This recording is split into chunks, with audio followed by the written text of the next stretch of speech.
At ayun na nga mga kaibigan, akay na si motor Calamba, Laguna, 12 midnight. Ayan po, sa hindi po namin inaasahan ay naramdaman po namin ang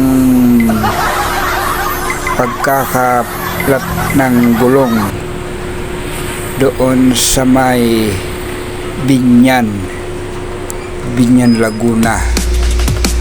Doon kami nadali kasi meron kaming nasagasaan doon, tila ba parang bato sa gitna ng kalsada, at nagtataka kami bakit pagkakaroon ng bato na parang lubak yung aming nadaanan. Pala may bote kaming nasagasaan na marahil ay basag, ngunit naramdaman na lang namin dito sa pagtigil namin sa checkpoint at kami ay papaandar na, ay naramdaman na namin na parang malambot ang gulong. Ayun na nga,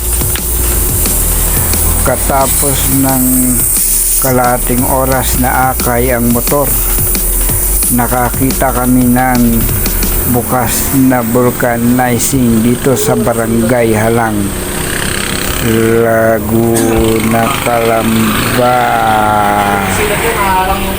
Diyan malapit sa may SM. Ito lang daw ang vulcanizing na 24 oras na bukas. Buti na lang at may nakapagturo sa amin sa amin pong pagtanong-tanong na amin pong nakakasalubong at sa gas station na nagturo sa amin ng way kung saan ang Barangay Halang. Dahil tubeless ang gulong, walang kalasan ng gulong. Ayan, yun no, sinusuksok, binubutas palalo. Ayan, parang may kinakabit siya. Ayan o, doon sa dulo ng ano ba yan, yung screw. Ayan, kanyang yapasan. Sealant ang ilalagay. Sealant naman yan, maselan naman yan. Sealant ang ilalagay dahil nga tubeless ang gulong. Ayan, binubutas pa at tinutusok pang maigi. Kanya pinalalaki ba ang butas niya? Bira, tinutusok pang maigi. Ganyan pala ang paglalagay ng sealant sa mga tubeless na gulong. Ang motor po nito ni Kids ay bagong bago yan. Ayan o, paraan ng pag-repair ng gulong. Ayan, may sealant nasa bote. Yan ang kanyang ginagamit. Okay guys, mag-alaw na. Dito pa kami sa vulcanizing Calamba, Laguna, Barangay Halang, at babiyahe pa kami Calamba, Laguna, Kalawan, Laguna, San Pablo.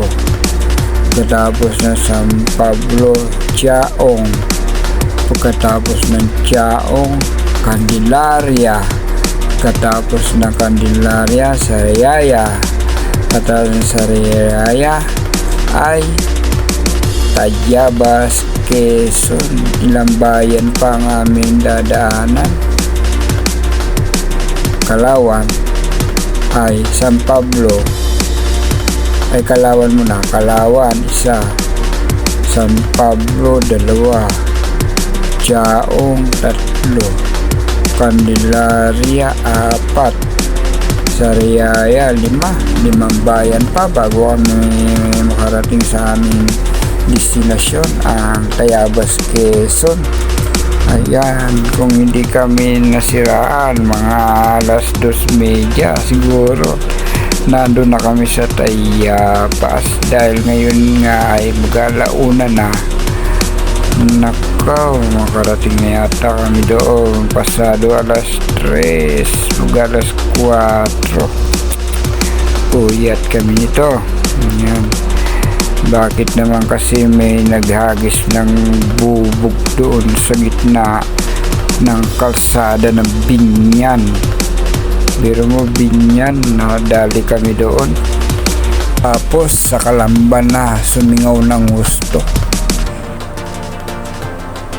Mahal ang singil niya, wala na kaming choice, kaya gogo na lang talaga para makauwi at makadiretso na kami ng paglalakbay. Alam na.